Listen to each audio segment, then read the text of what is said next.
Welcome back friends. Money rules की जो मैंने अपने लिए बनाए थे, इससे पहले मैंने 2 वीडियोस अपलोड किए हैं। ये आखिरी वीडियो है उस सीरीज की। मैंने प्लेलिस्ट भी बना दी है, आप तीनों वीडियोस एक साथ देख सकते हैं। इसके अलावा जो दोनों वीडियोस थी उनके लिंक्स मैंने यहाँ पर लगा दिए हैं। पहली वीडियो बहुत इंपॉर्टेंट है, देखना। पहली वीडियो का जो पहला पॉइंट था वो मेरा फेवरेट है, उसको आप प्लीज जरूर देखें, उसको जरा समझें अच्छी तरह से। ये 20 के 20 रूल्स मैंने अपनी लाइफ के ऊपर इंप्लीमेंट किए हुए हैं, इसलिए मुझे पता है कि कितने इंपॉर्टेंट हैं। और ये मैंने खुद अपने रूल्स नहीं बनाए हुए, ये आपको कहीं भी जनरली आप अगर इसको इंटरनेट पे भी सर्च करेंगे तो आपको ये मिल जाएंगे। लेकिन जब मैंने उनको इंप्लीमेंट किया तो मुझे पता चला कि यार वाकई इन लाइफ रूल्स को, इन मनी रूल्स को आप अपनी लाइफ के अंदर लेकर आए, बहुत ज्यादा आपको इंपैक्ट नजर आएगा। सो मैं आपको ज्यादा वेट नहीं करवा रहा हूं यहां पर। Without further do let's begin. Alright, next rule की तरफ चलते हैं।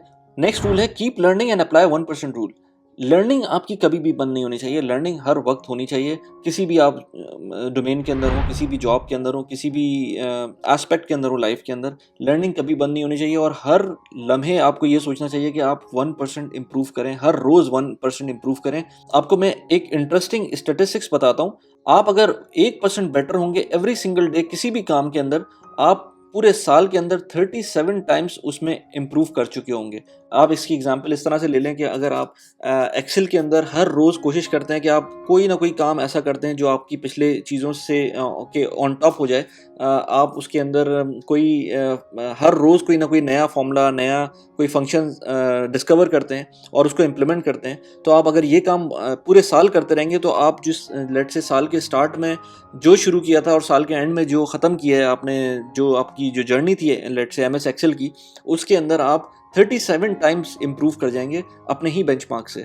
तो इसी तरह और भी चीज़ों के अंदर, हर चीज़ के अंदर कोशिश करें कि 1% इम्प्रूवमेंट लाएं, जिसके अंदर इन्वेस्टमेंट भी हो सकती है। कि इन्वेस्टमेंट के अंदर आप हर वक्त स्टडी करें कि किस तरह से आप कंपनीज़ के रिजल्ट को स्टडी करें। कंपनीज़ की बहुत सारी चीज़ें होती हैं जो स्टॉक मार्केट के अंदर आप स्टडी कर सकते हैं, वो स्टडी करें। एवरी डे आपको कुछ ना कुछ सीखना है ताकि 1% जो इंक्रीमेंट है वो साल के एंड के ऊपर 37 टाइम्स का रिजल्ट दे। जैसे आइंस्टाइन ने कहा था ना कि when you stop learning you start dying. तो बेसिकली लर्निंग का प्रोसेस जब खत्म हो जाता है तो आप बेसिकली स्टैग्नेंट हो जाते हैं और उसके बाद कुछ नहीं बचता। नेक्स्ट पॉइंट पे चलते हैं। नेक्स्ट पॉइंट है higher risk tend to get you higher returns. ये बात इसमें कोई शक नहीं है, लेकिन इसमें मैं हमेशा कॉशियस, मैं खुद बेसिकली मैंने जो अभी तक इन्वेस्टमेंट्स की हैं, पिछले 3-4 साल पहले तक की जो इन्वेस्टमेंट की है वो हमेशा सेफ इन्वेस्टमेंट की हैं। हाँ नहीं, सेफ इन्वेस्टमेंट तो उसको भी नहीं कहेंगे, उसके अंदर भी मैंने बहुत सारी गलतियां की हैं, वो मैंने उस पर वीडियोस बनाई हुई हैं। सेफ इन्वेस्टमेंट इस पॉइंट ऑफ व्यू से कि जब बड़ी इन्वेस्टमेंट कोई की है मैंने, तो वो मैंने सेफ रह के की है।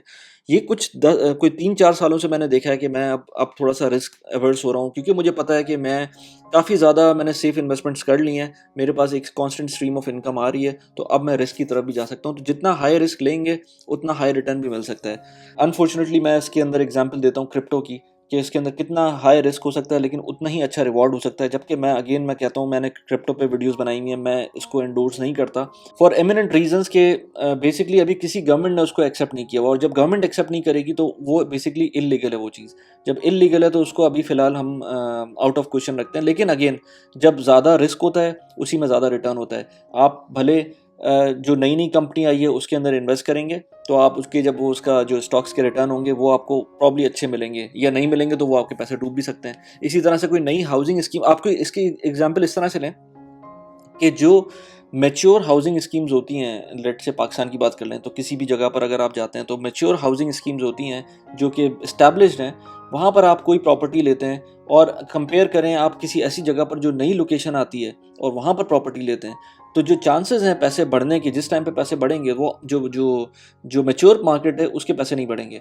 पैसे बढ़ेंगे जो ऐसी जगह पर है जो नई नहीं आई है। तो जो बेसिकली जो हाई रिस्क होगा वहाँ पर हाई रिटर्न भी होगा। लेकिन एट द सेम टाइम जब ये भी हो सकता है कि वो प्रॉपर्टी जो आपने नई प्रॉपर्टी ली हो, वो या ऐसी जगह पर जो नई स्कीम है उसके अंदर आपने पैसे डाले हो, तो ऐसा भी हो सकता है कि वो ठग करके नीचे भी गिर जाए, या कोई उस पर केस हो जाए, या इस तरह की चीज़ें हो जाए। तो वो at the same time high risk है, हाई रिवॉर्ड है। तो ये मैंने सीख लिया है, लेकिन उसको मैं एक प्रोपोर्शनेट वे में चलता हूँ। मुझे पता है कि मेरी क्या रिस्क एपेटाइट है, मैं उसके हिसाब से चलता हूँ। अभी मैं एडिटिंग कर ही रहा था कि मुझे ख्याल आया कि आपको बोल दूं, प्लीज सब्सक्राइब कर दें चैनल को और बेल का बटन भी दबा दें। इसके अलावा न्यूज़लेटर को भी सब्सक्राइब कर दें, लिंक डिस्क्रिप्शन में डाल दिया है। नेक्स्ट रूल है stop buying liabilities and buy more assets. इसका मतलब ये है कि आप उन चीज़ों में पैसे ना लगाएं जो लाइबिलिटीज़ बन जाए आपके ऊपर। लाइबिलिटीज़ का मतलब मेरा ये होता है कि किसी भी चीज़ के अंदर जो आपके पैसे खर्च हो रहे हैं या ज़ाया हो रहे हैं, वो मेरे हिसाब से लाइबिलिटी होती है। लाइबिलिटी मेरे हिसाब से क्या, वैसे ही लाइबिलिटी होती है, उसकी डेफिनेशन ही यही है। उसका मतलब ये है कि बहुत सारे लोग कहते हैं ना कि घर आपकी लाइबिलिटी है, लेकिन ये बात होती है वेस्ट के अंदर या इवन इंडिया के अंदर। ये पाकिस्तान के लिए इसलिए वैलिड नहीं है कि घर जब आप खरीद लेते हैं, ज़्यादातर लोग कैश पे खरीदते हैं और कोई उसके अंदर कर्जा ज़्यादातर नहीं होता बैंक से रिलेटेड। कोई घर किसी किसी रिश्तेदार से आपने कर्जा ले लिया तो एक अलग चीज़ है। लेकिन अगर आपने घर ले लिया है और अब फ़र्ज़ करें आपने जो किराए पे रह रहे थे आप, अब वो किराए पे नहीं रह रहे, अब वो किराया बच रहा है आपका, तो वो कैश फ्लो पॉजिटिव हो गया घर आपका। तो आप ना किसी ना किसी तरह वो आपको वो कैश फ्लो प्रोवाइड कर रहा है। इसी तरह लेट्स से आप कोई गाड़ी ले लेते हैं, लेकिन गाड़ी आप लीज़ करते हैं लेकिन वो गाड़ी आपको फ़ायदा दे रही है क्योंकि आपके टैक्सी के पैसे बच रहे हैं या उबर के पैसे बच रहे हैं, और वो पैसे उससे पॉजिटिव ज़्यादा अच्छे बच रहे हैं और आपकी इक्विटी भी बिल्ड हो रही है उस गाड़ी के अंदर, तो भी सही है। लेकिन आप गाड़ी ऐसी ले लेते हैं जिसकी आपकी यूटिलिटी तो प्रोवाइड कर रही है, लेकिन उससे ऑन टॉप ऑफ दैट वो आपका खर्चा भी ज़्यादा कर रही है, तो वो लाइबिलिटी बन जाती है। इसी तरह अगर आप घर लेट से ले लेते हैं लेकिन वो लोन पे लेते हैं, तो भी आपके लिए वो लाइबिलिटी होगी। तो लाइबिलिटी से ज़्यादा से ज़्यादा दूर रहें और एसेट्स को ज़्यादा से ज़्यादा एक्वायर करें। आप किसी ऐसे एसेट को आप लेट्स से आप किसी स्टॉक मार्केट के अंदर कोई ऐसा स्टॉक ले सकते हैं जो डिविडेंड पेइंग स्टॉक हो आपको, वो आपको ग्रोथ भी देगा और आपको कैश फ्लो भी देगा। तो कैश फ्लो बहुत इंपॉर्टेंट है। इसी बात पे next point, cash flow is the king. वो कहते हैं ना कि कैश इज़ द किंग, मैं कहता हूँ cash flow is the king. Cash flow बहुत इंपॉर्टेंट है। स्टैग्नेंट कैश कहीं किसी भी काम नहीं आता। अगर आप लेट से 1 करोड़ रुपए रख देते हैं ना बैंक के अंदर और आपको वो कोई लेट से उसके अंदर कोई फ़ायदा नहीं और आपको कोई प्रॉफिट नहीं मिल रहा उसका, तो वो अगर 10% इन्फ्लेशन है तो हर साल 10 लाख रुपए कम हो जाएंगे उसके। लेकिन अगर कैश फ्लो होगा, वही चीज़ आपको लेट से आप किसी प्रॉपर्टी के अंदर डाल दें, तो वो प्रॉपर्टी आपको रेंटल भी देगी, लेट से 3-4% का रेंटल देगी और थोड़े बहुत उसकी अप्रिसिएशन भी हो जाएगी। तो over the long period of time उसने इन्फ्लेशन को भी बीट करना है और आपको कैश फ्लो भी देना है। तो जो चीज़ कैश फ्लो दे रही है वो ज़्यादा इंपॉर्टेंट है। So cash flow is the king. इसके बाद नेक्स्ट पॉइंट पे आते हैं और next point specifically stock market से रिलेट करता है। Don't try to time the market. इस पर मैंने एक वीडियो भी बनाई थी, timing the market versus time in the market. Timing आप नहीं कर सकते मार्केट की। आपको नहीं पता कब किस वक्त स्टॉक मार्केट नीचे गिर जाए, कब किस वक्त कोई सेंटिमेंट आ जाए, कब किस वक्त कोई वर्ल्ड इवेंट हो जाए, या कब कोई गलत न्यूज़ आ जाए या बहुत अच्छी न्यूज़ आ जाए। तो उन चीज़ों के ऊपर, और कभी कभी बगैर किसी न्यूज़ के, बगैर किसी भी चीज़ के स्टॉक मार्केट ऊपर नीचे जा सकती है। तो इस चीज़ को आप कभी भी टाइम नहीं कर सकते। Time in the market is important, timing the market is not important. Time in the market का मतलब ये है कि आप हर वक्त इन्वेस्टेड रहें, थोड़ा थोड़ा करके आप हर वक्त इन्वेस्टेड रहें। ये मैंने अगेन, ये मेरा जो मैंने अभी तक जो जो मेरा एक्सपीरियंस रहा है, ये मैं उसके हिसाब से बात कर रहा हूँ। टाइम हमेशा आप उसके अंदर इन्वेस्टेड रहें। कभी भी अपने आप को टाइम करने की कोशिश ना करें। अगर टाइम करने की कोशिश करें तो इस लेवल पर करें कि अगर मार्केट नीचे जाती है तो आप खरीद लें, और इससे ज़्यादा टाइम करने की कोई ज़रूरत नहीं है। और वो भी एक फिक्स अमाउंट की। ये भी नहीं कि लेट से आपके पास 1 लाख रुपए हैं, मार्केट नीचे गई, आपने 1 लाख रुपए पूरे लगा दिए। मैं कभी भी ऐसे नहीं करता। मैं हमेशा अपने लिए एक बजट बनाता हूँ कि अगर ये मार्केट नीचे जाएगी, अगर मुझे हर महीने लेट से मैं हर महीने 50,000 रुपये इन्वेस्ट करना चाहता हूँ, और मैंने एक फिक्स बजट भी बनाया हुआ है कि हर महीने 50,000 इन्वेस्ट करने के अलावा अगर मार्केट नीचे जाती है तो मैं 10,000 रुपये और लगा दूंगा। मैं 10,000 के 10,000 ही लगाऊंगा। मैं ये कभी भी नहीं करूंगा कि 20,000 रुपये लगा दूं मार्केट नीचे जाने के ऊपर।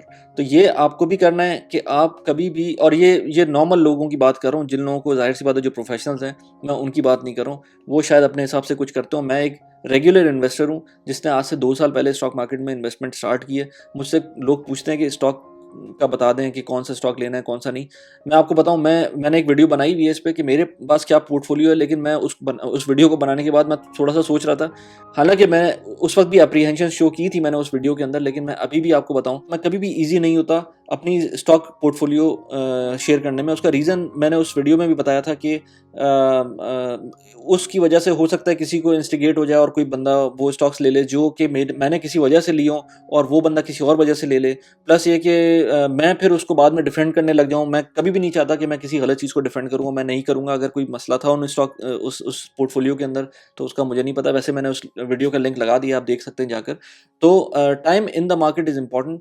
टाइमिंग द मार्केट बिल्कुल भी नहीं करना चाहिए। इसी चीज़ पे मैंने एक स्टडी देखी थी, वो मैं आपको शेयर कर देता हूँ आपके साथ। यूएस की मार्केट की स्टडी है, क्योंकि यूएस को हमें बार बार इसलिए देखना पड़ता है क्योंकि यूएस का डेटा रिलायबल होता है और यूएस का डेटा बहुत पुराना डेटा है जो अवेलेबल है। अब 1930 से लेकर 2020 तक का एक डेटा अवेलेबल है, जिसके अंदर मैं आपको बताऊं कि जो प्राइस रिटर्न्स हैं हर 10 साल के डेकेड की जो प्राइस रिटर्न्स है, जैसे 1930 से लेकर 2022 तक वो किस तरह 2020 तक वो किस तरह के रिटर्न्स थे।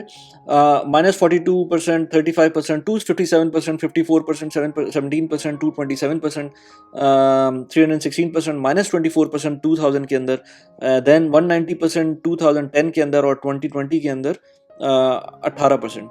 ये हैं डेकेड के रिटर्न्स। अगर आप इसके अंदर से 10 बेस्ट डेज निकाल दें उस पूरे डेटा के अंदर से, तो आपको ये जो रिटर्न्स होंगे ना वो कंपेयर कर लें आप ज़रा। -1930 के अंदर -42% से -79% हो जाएगा। इसी तरह 2020 के अंदर 18% का जो पूरे 10 साल का प्रॉफिट था वो -33% हो जाएगा। इसी तरह लेट से 2000 के अंदर जो -24% का प्रॉफिट था वो -62% हो जाएगा। 1980 के अंदर जो 227% का फ़ायदा था वो 108% हो जाएगा। Just missing out the 10 days in 1 decade, यानी कि हर साल एक दिन मिस कर रहे हैं आप, जस्ट एज एन एवरेज। लेकिन पूरे 10 सालों के अंदर सिर्फ 10 दिन मिस करने के ऊपर इतना इम्पैक्ट आता है। तो मैं कहता हूँ time in the market is important. Timing the market is not possible actually. वो इंपॉर्टेंट तो छोड़ दें, वो पॉसिबल ही नहीं है। रात के 2 बज रहे हैं, सुबह ऑफिस है, मैं यहाँ पर वीडियो एडिट कर रहा हूँ। प्लीज लाइक कर दें वीडियो को और सब्सक्राइब कर दें चैनल को। Thanks a lot.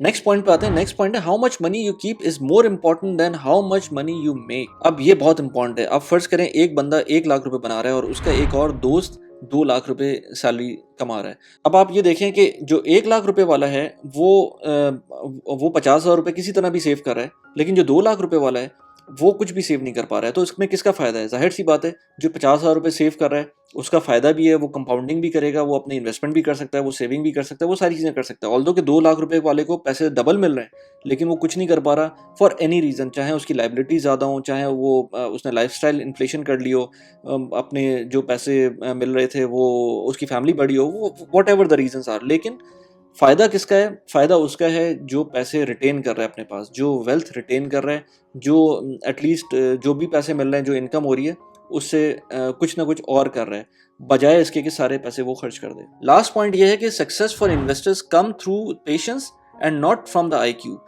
आप इसके अंदर ये समझ लें कि जो सबसे इंपॉर्टेंट चीज़ है ना इन्वेस्टमेंट के लिए, वो है आपकी पेशेंस।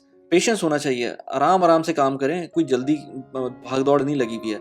जिस चीज़ में जल्दी का काम होगा ना वो हमेशा नुकसान का काम होगा। जैसे कहते हैं ना, जल्दी का काम शैतान का होता है। तो इसलिए जल्दी अमीर होने वाला जो बंदा होता है ना, गेट रिच क्विक, वो काम नहीं होता। जो काम होता है वो आराम आराम से होता है। चार्ली मंगर ने भी कहा था कि a lot of people with high IQ are terrible investors because they got a terrible temperament.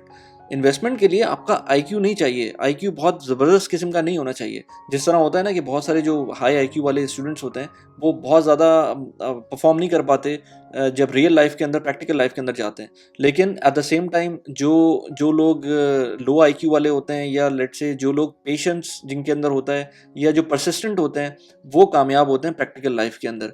तो आप इस YouTube चैनल को ही देख लें, मैंने पहले भी एग्जांपल दी थी कि इसके अंदर बहुत सारे अच्छे लोग हैं, लेकिन जो परसिस्टेंट रहेगा, मैं भी आज परसिस्टेंसी मेरी ख़त्म हो जाए, मेरी वीडियोज़ आना बंद हो जाए, तो ये चैनल भी बिल्कुल डेड हो जाएगा। मैंने एक वीडियो बनाई थी जिसके अंदर मैंने जिक्र किया था कि मैं किस तरह से फाइनेंशियली इंडिपेंडेंट हूं और बीइंग एन एक्सपर्ट मैं कैसे फाइनेंशियली इंडिपेंडेंट हुआ। यहां पर वो वीडियो है, आप उसका लिंक लगा हुआ है, आप यहां पर देख सकते हैं। और इसके अलावा ये Q&A सेशन की एक वीडियो है जिसका मैंने लिंक यहां पर लगा दिया, आप इसको जाके देखें। मैं Q&A सेशन लेता हूं, मैं ट्राई करता हूं कि एज मच एज पॉसिबल करूं। इसके अलावा मैंने एक क्लिप चैनल भी बनाया है, उसको भी सब्सक्राइब कर दें, Q&A से रिलेटेड है वो। कैसी लगी वीडियो प्लीज मुझे बताइएगा। Thanks for watching the video, bye bye.